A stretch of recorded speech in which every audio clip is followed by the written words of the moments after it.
On the edge of Calaveras County in 1980, overlooking an overgrown orchard and a dried-out riverbed, the Mount Carmel Monastery stood with its stucco walls cracked by heat and time. Behind its wrought-iron gates, a veil of silence hung heavier than prayer. What began as a convent for spiritual retreat slowly withdrew from public view until its only trace was a pattern of missing names. Over the span of 9 years, 12 sisters were quietly removed from church registries, their fates never acknowledged, their roles never replaced. To the outside world, it appeared as simple turnover. But the walls remembered. And within those walls, a decades-old ledger recorded more than hymns. Founded in 1939 by the Diocese of Santa Loma, Mount Carmel Monastery promoted itself as a place of purification and spiritual service for women seeking a life of discipline and silence.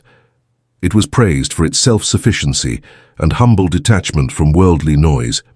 Visitors were rare, and those who did come often described a sense of surreal calm. Brochures featured a photograph of the original chapel with its white steeple piercing the foothill mist, always captioned with the phrase, "Devotion in seclusion." For years, it operated without scandal or inquiry. But within the diocese, quiet transfers, sealed requests, and unrecorded medical visits gradually replaced transparency. The monastery's last formal inspection took place in 1973. From that point forward, no state or church authority returned. The sisters, they said, preferred privacy. Before Mount Carmel became a cautionary phrase in hushed diocesan meetings, it was a point of pride. Tucked away in the Sierra Nevada foothills, it represented what older clergy called a return to the old rule. No radios, no visitors after dusk. Letters read aloud before being sent.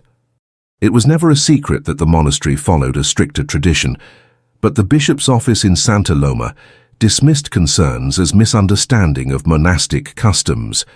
Sister Beatrix, the monastery's first appointed Mother Superior, was a woman of hard features and careful words. She served as the public face of the order during its early years and remained so until her health declined in 1977. Under her leadership, Mount Carmel cultivated a reputation for precision. Garden plots were rotated with the diligence of a survivalist colony. Candles were hand-poured in exact measurements. Latin chants echoed from the chapel at 3 a.m. without fail. It was admired not in spite of its rigidity, but because of it. The early records show an enrollment of 32 women by 1944, with regular initiates joining throughout the 1950s and 60s. Names appear in registry logs with notes like "excellent seamstress," "gifted with silence," or simply "obedient." These annotations, kept in the diocesan archives, were usually penned by Beatrix herself. In her final letter to the diocese before she stepped down, she described the monastery as a vessel tight against the tide. The tide, it seems, began to rise in 1971. That year marked the last formal open mass held at Mount Carmel. Afterward, the public was told the sisters had adopted cloistered discipline and would no longer receive lay guests, a decision the diocese claimed made solely by the sisterhood. No objections were raised. In internal reports, however, discrepancies began to show. A visitor from a neighboring convent, Sister Lillian H., submitted a quiet letter in 1974 requesting clarity after witnessing what she called concerning fatigue and visible unwellness among several of the younger sisters. The letter was received, filed, and marked with red pencil, "Matter addressed." No follow-up occurred. When Sister Lillian died in 1976, her death was listed as natural, though no autopsy was requested. She was 41. Mount Carmel's budget remained minimal but steady through the 1970s, aided in part by private donations from anonymous benefactors. One of these donors, known only as MTC in the records, contributed more than $12,000 over a 5-year span, earmarked for infrastructure upgrades. No construction was ever recorded. Meanwhile, the monastery's own internal accounts became less consistent. Inventories of food, medicine, and clothing began to reflect shortfalls. In 1978, a requisition for iodine and gauze strips was triple the usual amount. When asked to clarify, the monastery responded with a 2-sentence reply: "Increased necessity, No further detail available. By 1980, the year this investigation begins, 12 women who had once appeared in the Order's community list were no longer named in any official correspondence. Their names, Adela, Carmina, Elizabeth, Fiona, Greta, Helena, Inez, Johanna, Clara, Miri, Neef, and Petra, were never formally reported as deceased, transferred, or dismissed. In diocesan records, their final annotations are vague. Some simply end mid-sentence. Others conclude with phrases like unavailable for service or vocational redirection. Only 3 are associated with any form of official document, and even those are partially redacted. The silence surrounding these 12 was maintained without protest. No families petitioned the church. No reports were filed with authorities. For the world outside the gates of Mount Carmel, these women simply stopped existing. Yet one record did survive. Buried in the back of a 1979 quarterly evaluation, a page labeled Transfers and Adjustments contains an unusual margin note, handwritten in black ink. 12 not returned, M unsure. The M is never identified. The absence of accountability was not due to incompetence but rather to precision.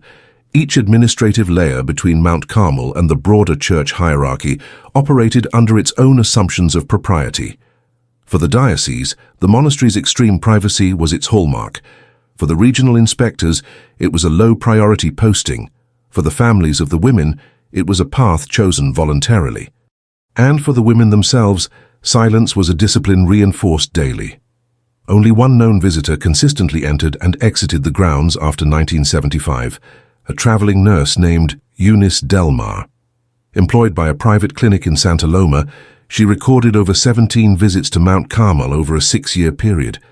Her travel logs filed with the clinic for reimbursement purposes confirm this pattern. However, when interviewed in 1986, Delmar claimed she had no recollection of making more than a few deliveries.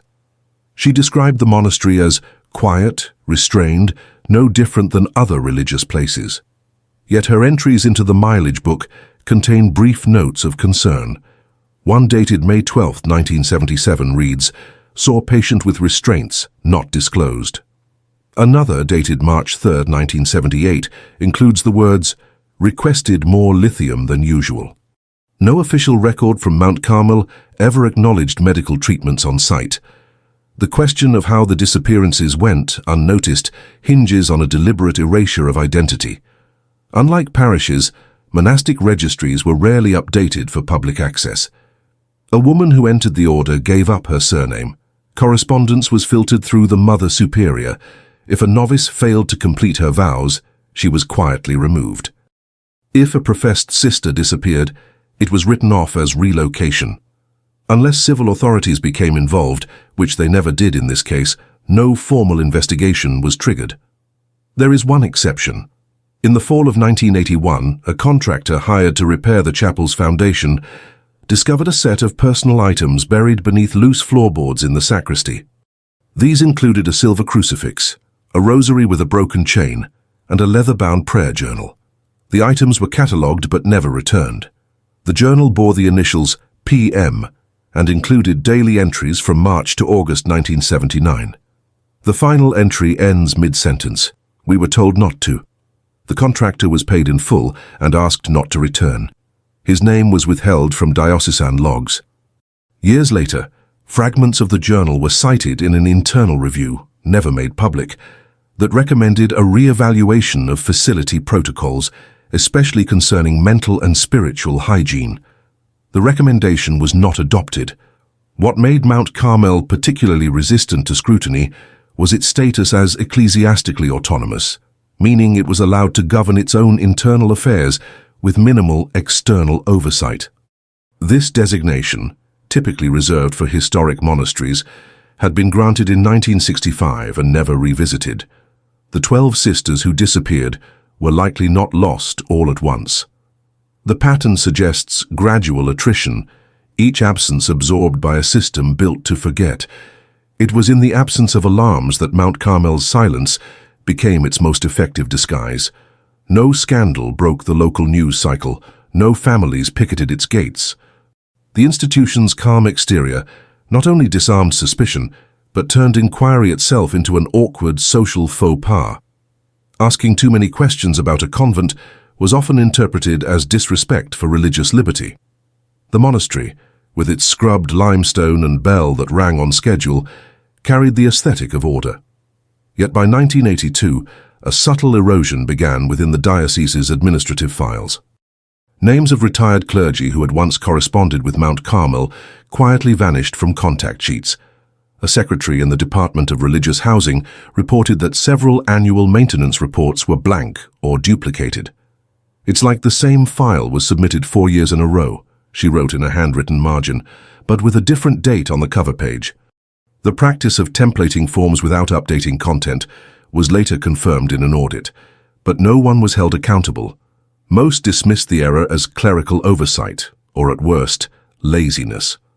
One of the few dissenting voices came from a man named Walter G. Linney, a former seminary student who had worked briefly as a part-time archivist for the diocese's Office of Contemplative Orders. In a confidential memo addressed to his supervisor in September 1983, Linney described a trend of vanishing profiles tied specifically to Mount Carmel. He included in his memo a list of entries cross-referenced between vocation logs, travel vouchers, and sacramental records.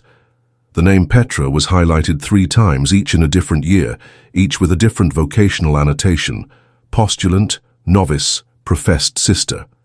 All under the same initial, all ending with no record of exit, death, or transfer. His memo concluded with the line, "We are either duplicating identities or losing people." 3 weeks after submitting the document, Linney resigned without explanation. His personnel file includes only a 1-line exit summary: moved to secular employment. He never spoke publicly about Mount Carmel again.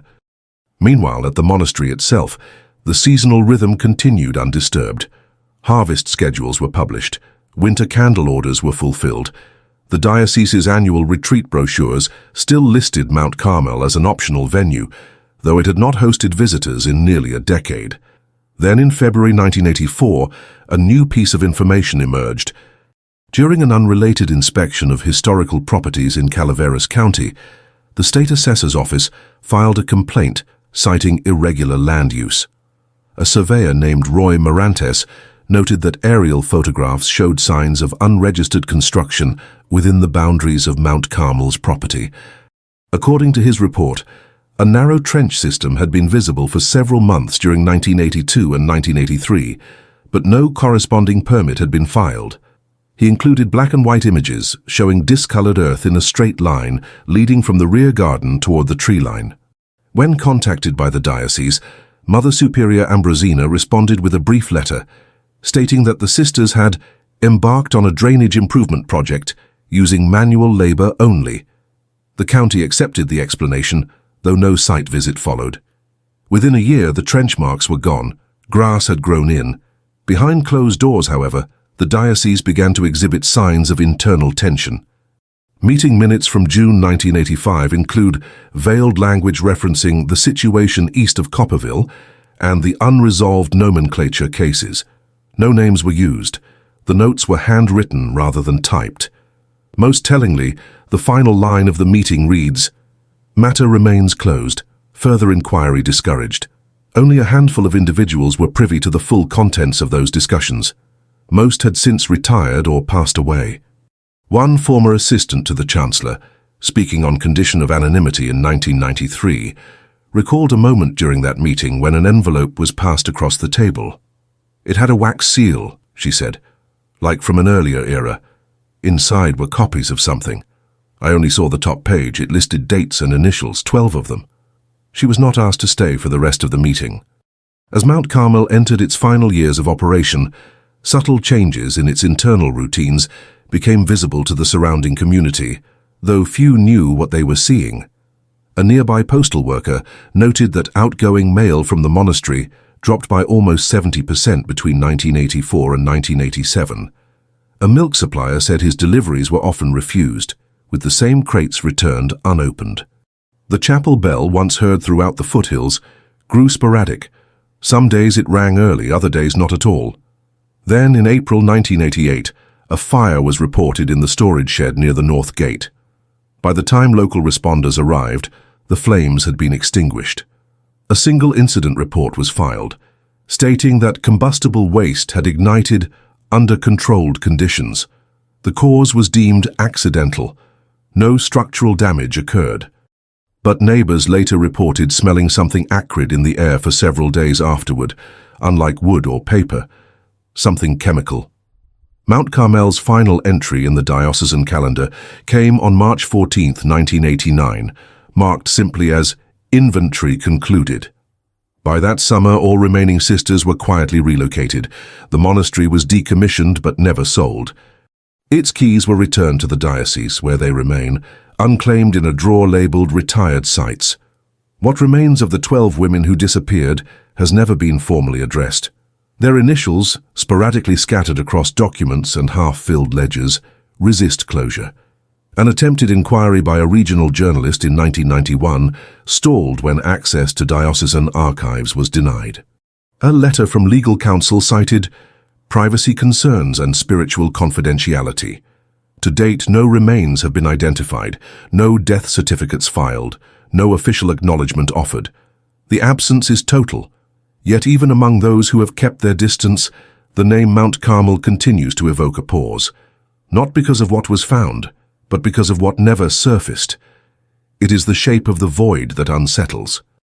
12 names, 12 unfinished lines, and a monastery whose silence may have been less about devotion than design. The patterns that remained visible after Mount Carmel's closure were not forged by investigators or journalists, but by archivists. Inside quiet buildings in Santa Loma and Calaveras, paper trails avoided direct confrontation, but allowed inconsistencies to accumulate like sediment. Each document, on its own, offered little. A requisition request for linens, a complaint about plumbing, a correction to a spelling error in a baptismal registry, but when viewed side by side, their omissions said more than their content. A diocesan assistant named Eleanor Krim, who served between 1986 and 1994 in the Office of Historical Preservation, was the first to publicly note the term incomplete cohort, appearing repeatedly in Mount Carmel's annual summaries. She later explained that the phrase usually referred to groups of novices who failed to complete training. In most monasteries, a few would leave each year, but Mount Carmel's records showed disproportionately high numbers of uncompleted cohorts in consecutive years, from 1974 through 1982. In a personal journal later donated to the Santa Loma Seminary Library, Krim wrote, "It's not the attrition that's unusual. It's that no one ever came to take their place." Cross-referencing these documents required care. Many were stored in different departments, labeled under different protocols. In some cases, names had been entered using first initials only, often written by hand. Several records contained duplicate notations in distinct handwriting. One name, Clara, appeared in 2 unrelated meal planning forms 6 months apart, without any recorded assignments during that time. Her name had not been listed on the main roster since 1977. This method of quiet erasure, where the presence of a person lingered in fragments but not in official lines, allowed the illusion of continuity to survive. The monastery appeared to function. Supplies were ordered. Letters were received. Gardens were maintained. But the number of women involved in that labor was never clearly defined. A narrow window into daily life at Mount Carmel emerged through a set of devotional journals, misfiled for years in the archives of the diocese's music department. These slim, spiral-bound notebooks were found in a box labeled Liturgy Scheduling. Inside, however, were pages of personal writing, most unsigned but clearly authored by multiple individuals. One entry, dated June 9, 1978, read, "Today she would not speak. Her fingers stayed clenched. We are to pray on her behalf. I don't know what she saw, but they say silence can be healing." Another, dated December 1, 1980. "We are no longer allowed to light candles after dark. We are told this is for safety. The halls feel longer now." Though not formally recognized as evidence, these entries painted a quiet portrait of unease. The authors never mentioned names, perhaps out of habit or caution, but the patterns repeated: sudden rule changes, shifts in routine without explanation, and frequent references to someone referred to only as she, a figure who appeared to occupy a central but undefined role within the group. In March of 1992, a seminary student named Jeffrey Salgado, conducting research for his thesis on monastic self-regulation, requested access to the restricted Mount Carmel logs. He was denied permission. Unwilling to abandon the topic, Salgado shifted his focus to the surrounding community, interviewing retired workers, local vendors, and former delivery staff. Through this oral history approach, he uncovered a number of small but consistent observations. Several former workers recalled being asked not to look directly at the sisters when delivering goods. One mentioned being told to leave parcels under the wooden archway and walk away without waiting for acknowledgement. Another, who had once offered to carry a heavy crate inside, said he was firmly instructed to place it on the path and leave immediately. One particularly detailed account came from a plumber named Edgar Duell, now deceased, who had been called to the monastery 3 times between 1978 and 1981. He remembered being escorted each time by an older woman who never gave her name. On his second visit, he was asked to inspect a water line near the east dormitory. When he opened the panel, he found the valve taped shut with medical gauze. "I didn't say anything," he told Salgado during a 1993 interview. "It wasn't leaking, but I remember thinking, why gauze, not tape? Gauze, like someone used what they had on hand." Duell's invoices were signed with a shaky hand, the same each time. The name was written as Senior M. Ambrosina. Salgado's findings never reached formal publication. A draft of his thesis titled Quiet Rule, Unseen Dynamics in Female Monastic Orders was submitted, but rejected for lacking verifiable citations. The dean at the time reportedly told him, "A hunch is not a source." Salgado left academia 2 years later. While his work failed to enter official archives, photocopies of his interviews circulated privately among a network of researchers who focused on unexplained institutional closures. Within that community, Mount Carmel came to symbolize what some referred to as administrative amnesia, where the structure of an institution remained intact long after its internal function had eroded. This theory found further support in an unlikely source. In 1995, a fire inspection report for another religious site in the diocese included an offhand remark about Mount Carmel. The inspector noted that the old monastery had exceptionally heavy door reinforcements, a feature he claimed was inconsistent with modern fire codes but preserved due to historical exemption. He mentioned that many doors opened only inward, with no external handles. When pressed during a routine audit, the diocese responded that the reinforcements were aesthetic and traditional, reflecting the monastery's architectural style. No photos of the interior layout were made available. The floor plans on record dated back to 1942. Despite the growing patchwork of anomalies, no formal investigation was ever initiated. Most diocesan staff from that era had retired, and few remaining officials expressed interest in revisiting the case. Those who did cited concerns about undermining trust in religious institutions or violating spiritual confidentiality. But questions continued to circulate quietly, passed among archivists, historians, and local residents. Why were the same supply quantities ordered even as the number of sisters reportedly declined? Why were private donors never named, despite funding projects that left no visible change? And why did no one outside the monastery ever receive a letter from the missing 12? Among the few surviving documents tied directly to one of the vanished sisters is a page torn from a liturgical calendar. Found wedged behind a cabinet in the diocese's former accounting office, the page is dated August 1981. In faded ink, someone had written a line along the margin, "Keep eyes forward, speak only in echo." The handwriting was never identified. Among the few people who physically entered Mount Carmel in its final decade was a diocesan accountant named Teresa Moll. Her assignment, dated May 1985, involved a manual verification of fiscal year-end statements for 5 religious institutions, Mount Carmel being the most isolated. According to the diocesan schedule, she was to spend 1 full day reviewing handwritten ledgers, matching figures against bank records and verifying inventory logs.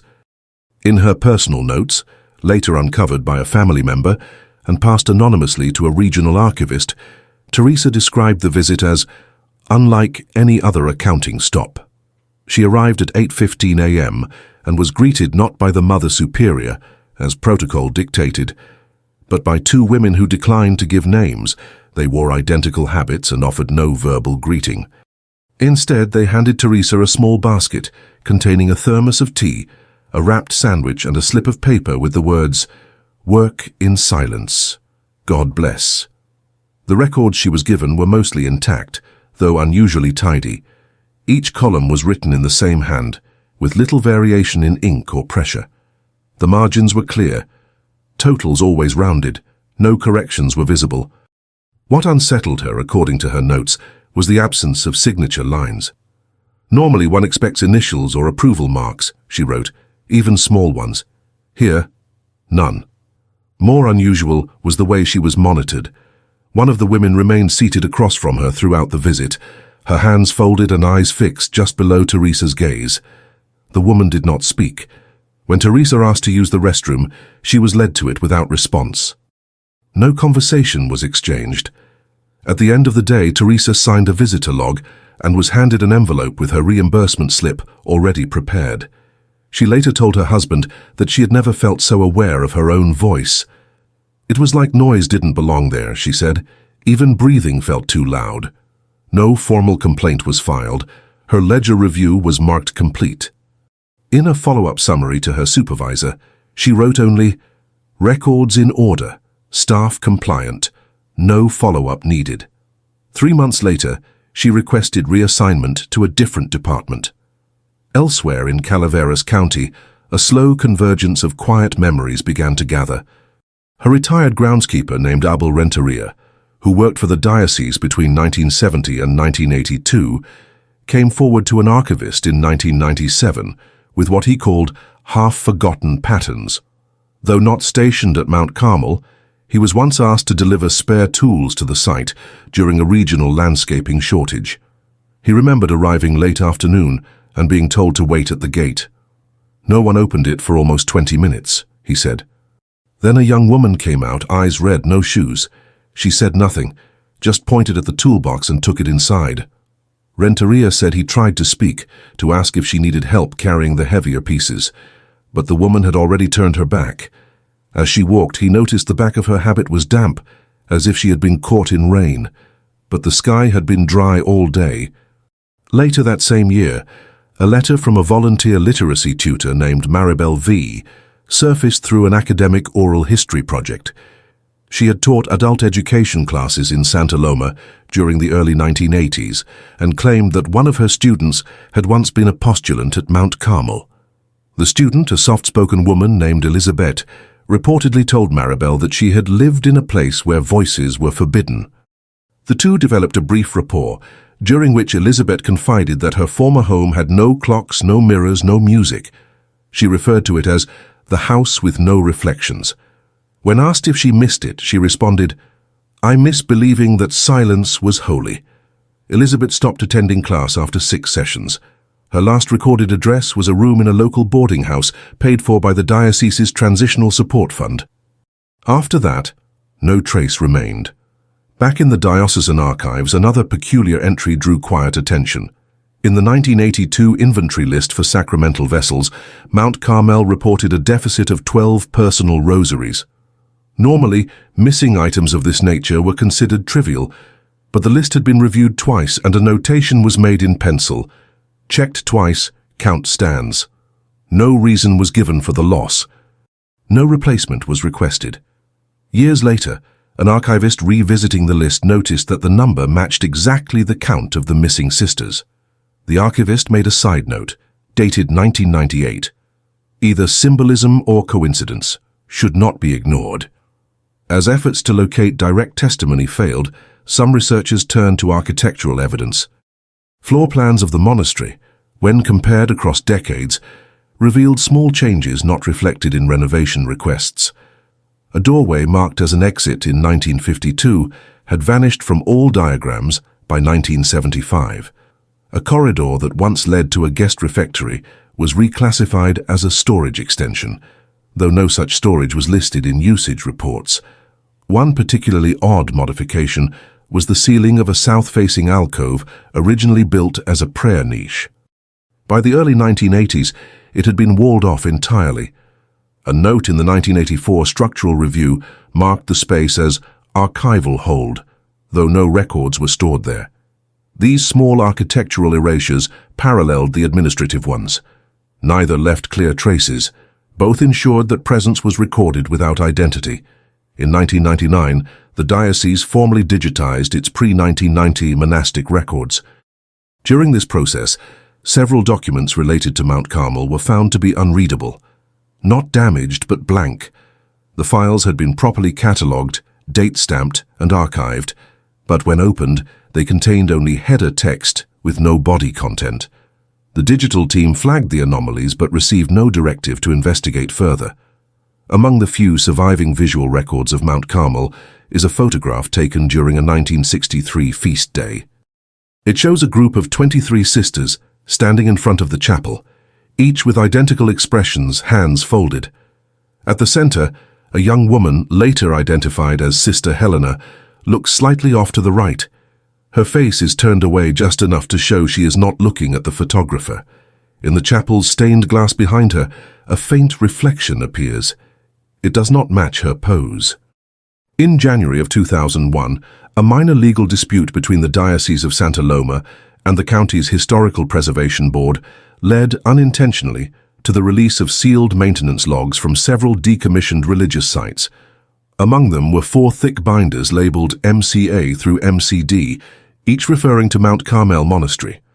These logs, thought to contain only janitorial routines and building upkeep notes, were sent unreviewed to the Santa Loma archive room. There they remained in a back cabinet until a cataloging assistant named Russell Keeve opened them for re-indexing. Inside the binders, Russell found years of daily entries, all handwritten, many on yellowing carbon paper. Most followed a simple structure: date, task, initials, waterline flushed, Eastgate latch tested, candles inventoried. But a recurring notation drew his attention. Scattered throughout the logs from 1975 to 1983, usually penciled faintly in corners or along margins, were the letters NP+R. The entry appeared irregularly, never in the main line, and always alongside routine tasks. One page listed, linen checked, hallway cleared, NP+R. Another, window sealed, bell mechanism wound, NP+R. The combination was never defined. Curious, Russell flagged the notation in a catalogue report, describing it as a likely shorthand for an internal maintenance team or a rotation schedule. But no one in the archive recognized the symbol. When he checked the keyholder index, there were no individuals with initials N or R assigned to Mount Carmel in those years. Weeks later, he revisited the binders and discovered that several pages had been refiled. In their place were photocopies bearing diagonal watermarks that read Diocesan Confidential. The originals were no longer in the cabinet. That same month, an independent researcher named Luisa DeMarco, working on a historical fiction project set in religious institutions of the Central Valley, submitted a public request for architectural drawings of early 20th century convents. She included Mount Carmel on her list, unaware of its disputed history.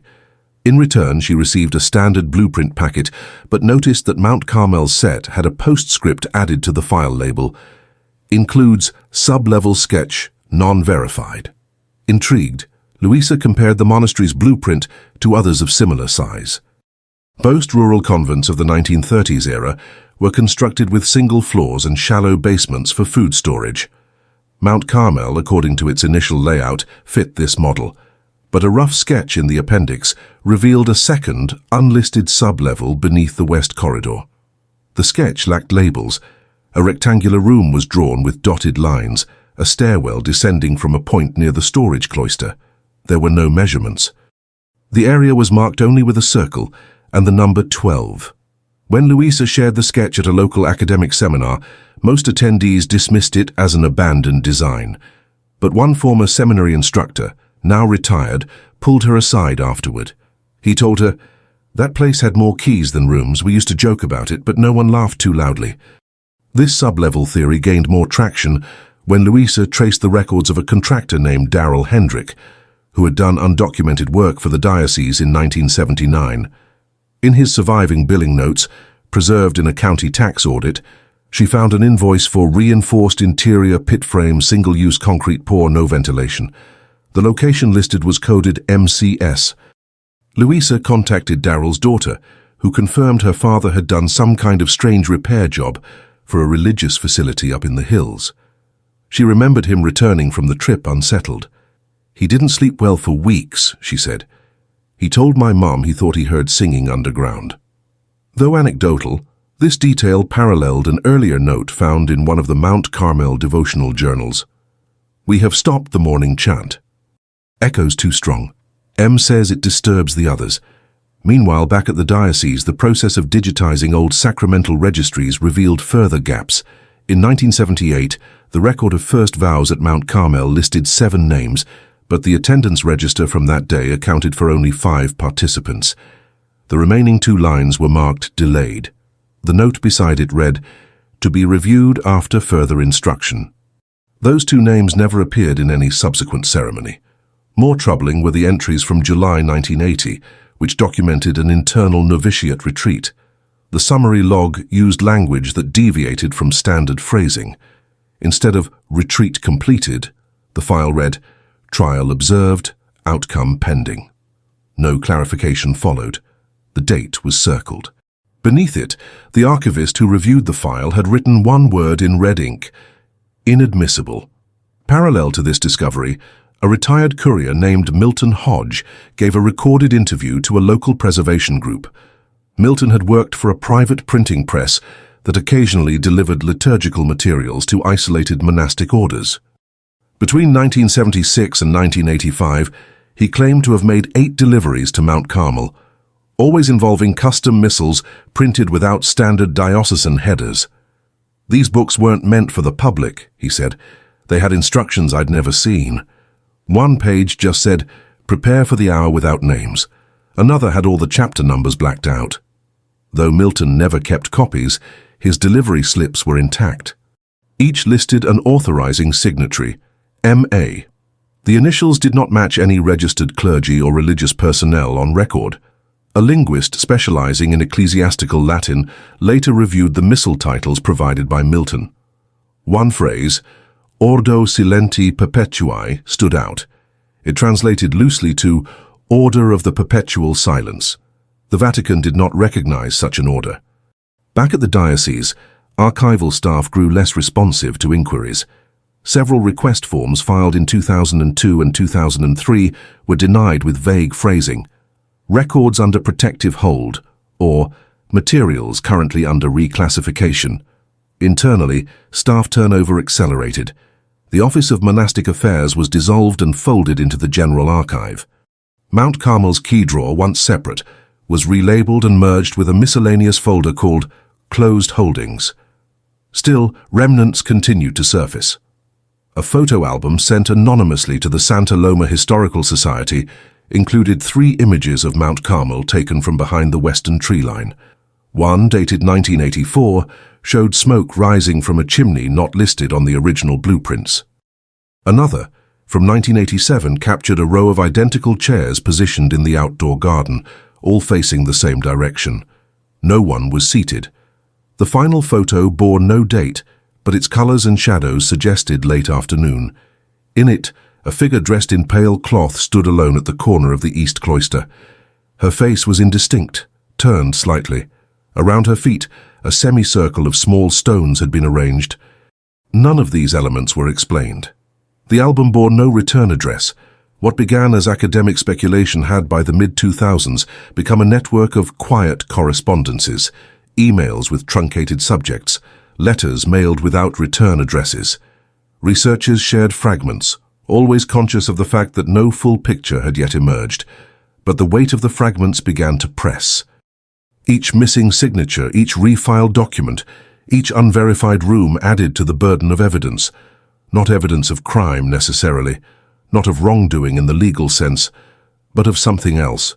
A program, perhaps, or a set of decisions made in isolation, concealed not to defy the outside world, but because the outside world was no longer considered relevant.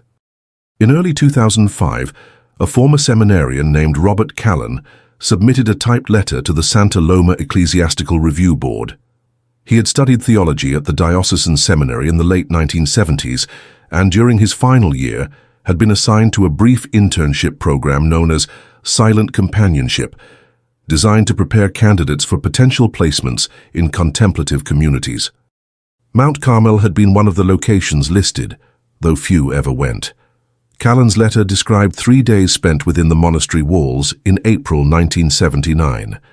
It was the only written account known to exist from someone who had entered during its most opaque period and later left. He was 25 at the time, unfamiliar with cloistered life, and instructed beforehand not to speak unless spoken to. Upon arrival, he was escorted by 2 sisters into a narrow corridor, where he was given a set of robes and asked to relinquish his personal items, including his watch and notepad. "The silence wasn't like what I had imagined," he wrote. "It wasn't devotional, it was environmental. Nothing around me acknowledged sound. The floors were padded, the doors closed without latch. Even the air felt absorbed." He was told that his only role was to observe, not assist. Meals were taken alone in a small room, brought through a rotating cabinet in the wall. Prayer was conducted in staggered intervals. No bells signaled the start or end. Only changes in lighting, a dimming or brightening of hallways indicated the movement of time. On the second day, Callan was escorted to a basement corridor. He noted that the walls were unpainted cement, and the temperature colder than the upper levels.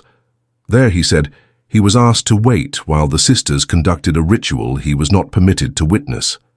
He could hear a faint humming sound, rhythmic but without melody. He wrote, "It did not feel sacred. It felt procedural." Later that day, he was thanked for his presence and informed that his visitation had been shortened. When he asked why, the only response was, "Reflection complete." His departure was swift with no farewell. His shoes were returned slightly damp, though it had not rained. Upon returning to the seminary, he reported the experience to his advisor, who told him, "Some callings are not meant to be understood. Let it pass." Callan did not pursue ordination. He became a social worker and never returned to religious life. He kept silent for over 25 years, until hearing a local radio segment referencing Mount Carmel's decommissioning. He described the sound from the basement as the only thing that had followed him. The review board never published his letter. It was archived under miscellaneous testimony. Simultaneously, attention turned to one of the monastery's most overlooked structures, the bell tower. It had stood intact long after the building was vacated, its rusted brass casting shadows over the overgrown garden. Local children sometimes approached the fence and threw rocks at its base. Few ever crossed the property line.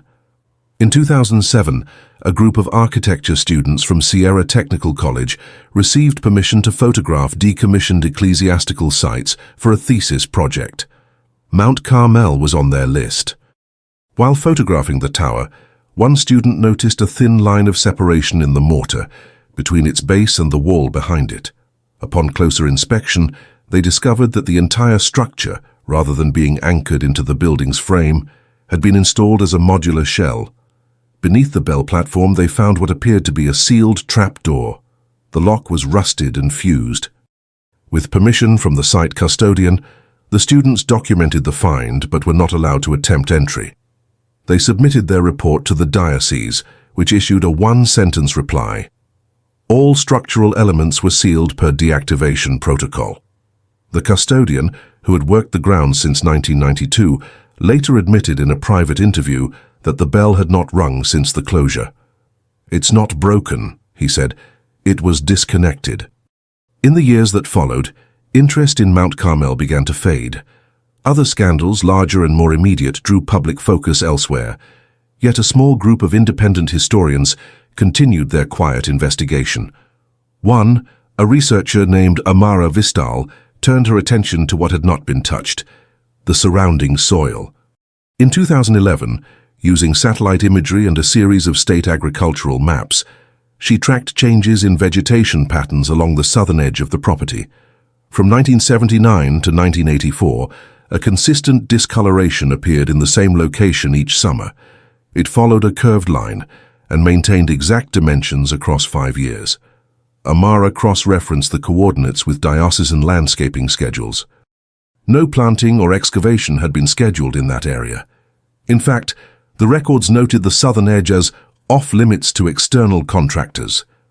With help from a geospatial analyst, Amara submitted a soil analysis request to the county under the premise of ecological restoration. Samples were taken discreetly.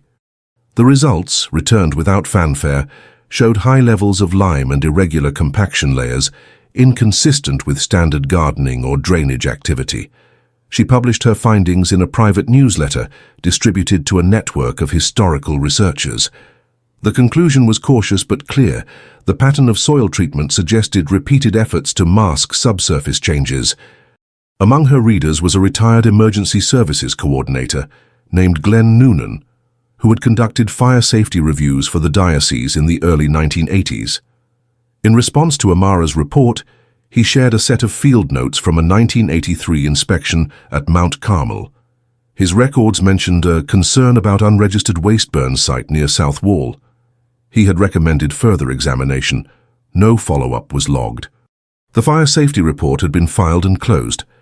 In 2013, the diocese sold the surrounding orchard lands, but retained title over the monastery structure and the central acre.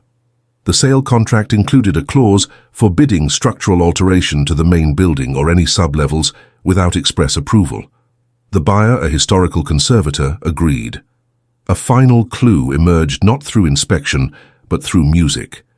A box of reel-to-reel tapes, mislabeled as parish choir recordings, was donated to a university archive by an estate cleaning service. Inside were 13 reels. 12 were blank or damaged. The last contained low-volume ambient recordings labeled Interior MCM 1981. What could be heard was minimal.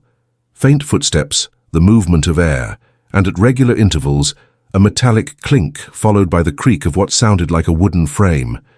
Then silence. At minute 24, a voice was audible. Female, soft, speaking in what resembled prayer cadence, but the words were not Latin, not English. The closest match identified by linguists was a constructed phonetic cycle, possibly mnemonic, repeated without variation. The voice recited the same sequence 7 times before ceasing. No identity could be assigned to the voice. The tape ended abruptly, without fade. That recording, now housed under restricted status in the university's special collections room, was later referenced in a paper titled Vocal Evidence in Isolated Religious Orders. The authors described it as a sound neither rehearsed nor spontaneous, something between obedience and surrender. To this day, no one has claimed authorship of the recording. No one has identified the speaker. The gaps in Mount Carmel's timeline no longer appear accidental. They read like punctuation, each silence intentional, each record fragmented by design, not to conceal a single event, but to obscure a long process. A process that neither begins nor ends in any one file, but emerges only in the spaces between them. In late 2014, an inquiry surfaced unexpectedly through a civil records review. A university law clinic, assigned to catalogue abandoned claims related to rural diocesan properties, found a dormant request dated 1990. Filed by a private citizen under the name M. Agnelli, the petition sought formal acknowledgement of disappearance and reinstatement of birth identity for an individual identified as Sister Mary of Mount Carmel. The request had never been processed. Stamped once, then marked status pending, it had been left in a legal intake drawer until the entire division was disbanded in 1992. No follow-up had been filed, no attorney assigned. The attached documents, now scanned and included in the clinic's digital archive, contained fragments of personal testimony. One page included a childhood photograph of a girl labeled Miri Elva Crenshaw, born 1955. Another, in shaky blue ink, read only, "My voice was recorded without my permission. I am not buried, I want to be counted." No birth certificate matched the full name. No death record existed. The signature, partially faded, suggested the writer had not used a pen in some time. This file, buried under decades of institutional quiet, became the center of renewed questions. The law clinic submitted a motion to access sealed diocesan correspondence from the years 1980 to 1990. The request was denied, the rationale given: ecclesiastical privacy protections, non-civil jurisdiction. Despite this, interest spread within legal circles, not because of what was said, but because of how little had ever been acknowledged. One appellate researcher noted that Mount Carmel's official closure documents listed a final head count of unspecified. No number, just the word. Others began to notice subtler trails. In 2016, a journalist working for a regional periodical published an investigative feature titled When Faith Forgets. The article focused broadly on missing identity cases linked to religious orders, but one segment described a woman in her 70s who had come forward with memories of a cloister she had joined as a teenager, only to return decades later with no official record of her time there. She claimed to have been given a new date, as if her entire life had been rescheduled.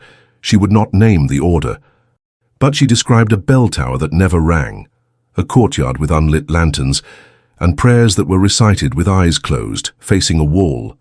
The article prompted no legal action, but it reignited old correspondences among historians, archivists, and former diocesan staff. One retired cleric living in a quiet town north of Los Altos sent an unsigned letter to the periodical's office. Inside was a single sentence, clipped from what appeared to be a larger document. The ritual was not part of the rule. It was added. No source was listed. The envelope was postmarked, but bore no return name. By 2017, attention had turned toward what remained unclaimed. The grounds of Mount Carmel, though technically retained by the diocese, had begun to decay visibly. The plaster flaked from outer walls, roof tiles buckled. Ivy overtook the west dormitory wing. County preservation officers issued gentle warnings, but no action followed. Inside the structure, what remained was minimal. All furniture had been removed, statues and crucifixes absent. Only the frames of former fixtures remained, like outlines left by long-displaced bodies. In the chapel, the floor bore marks of once fixed pews now vanished. At the rear wall, a wooden panel hung loose from its hinge. Behind it, a shallow recess revealed a narrow wooden shelf. On the shelf, a slip of vellum bore the imprint of a phrase in Latin: nulla signa, nulla nomina. No signs, no names. An archivist who visited the site under escort took only one photograph. The image, grainy and slanted, showed the chapel's exposed underfloor structure. Where there should have been uniform stone, a small patch bore a different tone. Pale, uneven, not original to the construction. No explanation was offered. The guide redirected the visitor quickly. That same year, a rare find emerged from a donation to the Calaveras County Historical Office. A box marked retreat materials contained cassette tapes, hymnals, and several pocket notebooks. One notebook, dated 1982, belonged to a visiting supply inspector. Her entries were routine until a sudden gap. After 3 pages of checklists, the next full sentence read, "They opened a door that wasn't there the last time." No context followed. The next pages returned to inventory notes, as if the comment had been an intrusion not meant for the record. While no single revelation brought Mount Carmel's legacy into the open, these fragments accumulated into a persistent question. What had those inside been asked to uphold? Former diocesan administrative aides, now elderly, occasionally spoke off record. One remembered a time when applications to certain monastic houses required not only parental consent, but a second witness signature from a parish authority, affirming vocational clarity. These signatures disappeared from Mount Carmel's files after 1974. Another aide recalled shredding envelopes marked internal devotionals, which never bore stamps. Even the paper stock had been different. Rougher, more fibrous, as if made on site. The stories became less about evidence and more about silence that held weight. Testimonies emerged not in courtrooms or councils, but through marginalia, through notes buried in unrelated files. A request for hymn replacement carried a margin comment: remove verse regarding eyes that are closed. A maintenance record noted concrete layered over hatch, done discreetly. In 2018, an artist commissioned to create a visual study of abandoned ecclesiastical sites was granted brief access to the Mount Carmel grounds. Her project, funded by a historical interpretation grant, involved photographing transitional religious spaces. On her second visit, while shooting the north cloister, she noticed a repeating symbol carved faintly into the wood of several door frames, a circle with 12 evenly spaced notches. When asked, a diocesan historian speculated it may have been decorative, but the spacing matched neither liturgical calendar symbols nor traditional clock faces. A former sister from another order, shown the image, remarked quietly, "That is not for decoration. That is for arrangement." She would not elaborate. The artist included the symbol in her final gallery show, titled Structures of Devotion. Visitors lingered near that image longer than any other. Mount Carmel was never demolished. It stands to this day locked and signed as inactive religious property. No formal memorial has been established. The diocese maintains that no wrongdoing occurred, that the record speaks sufficiently, that no missing persons report has ever been confirmed. But the ground remains.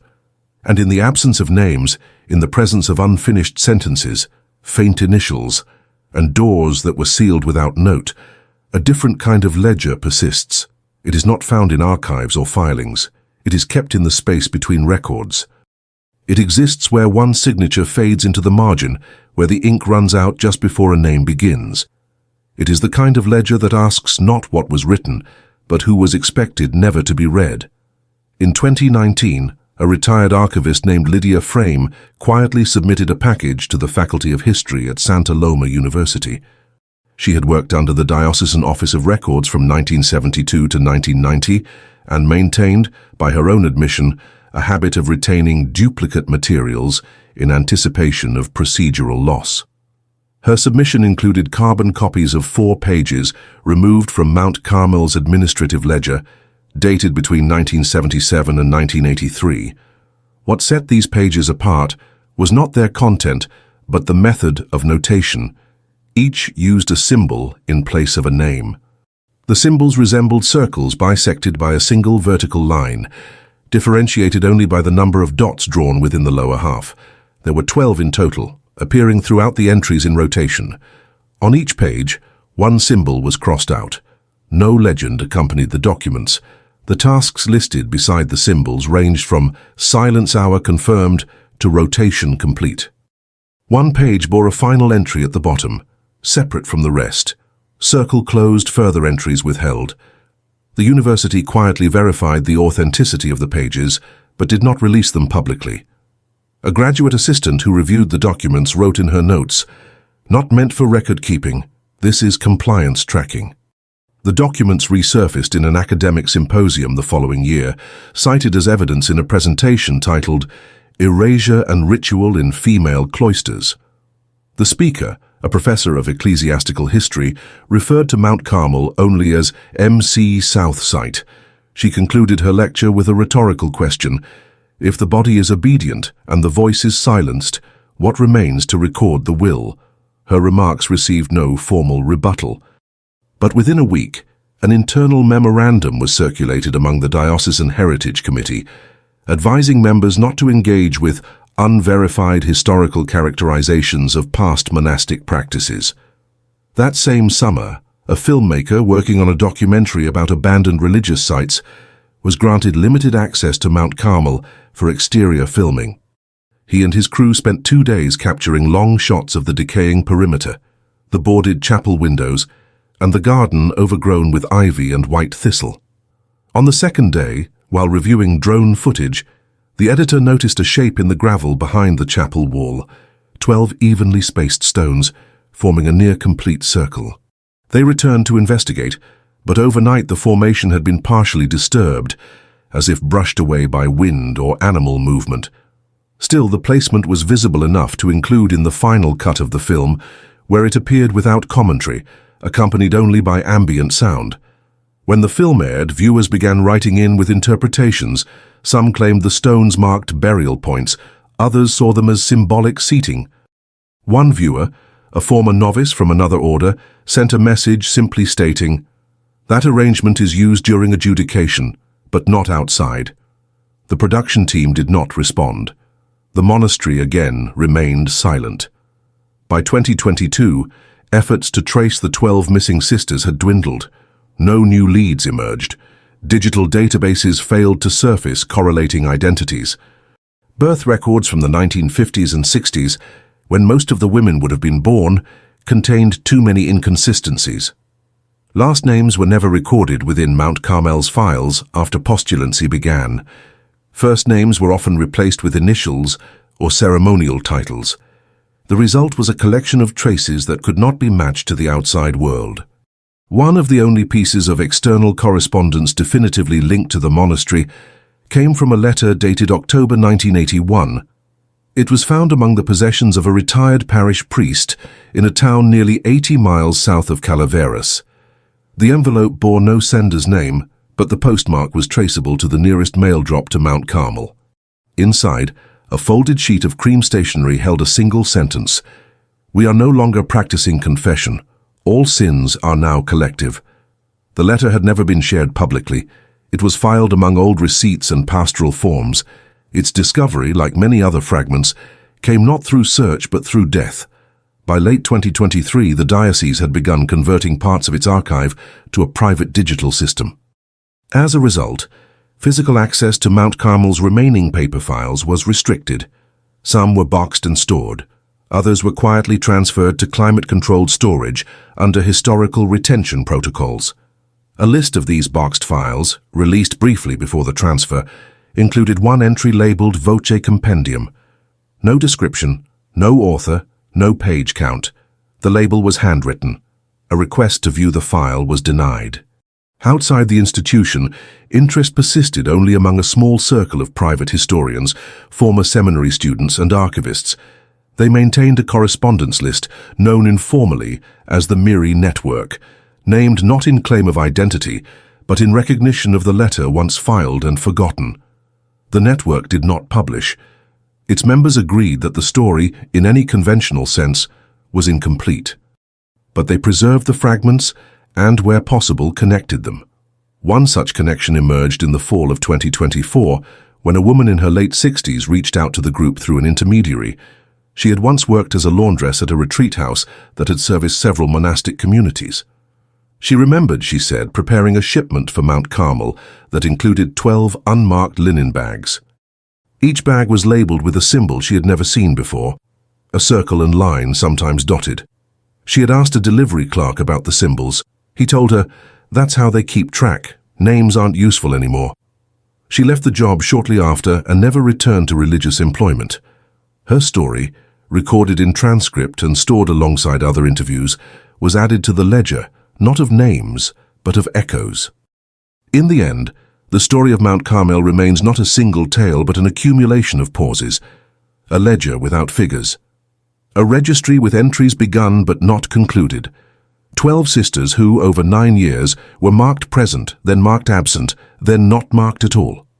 There is no plaque on the grounds, no public record of ceremony or closure, no day of recognition. What remains are the details others overlooked.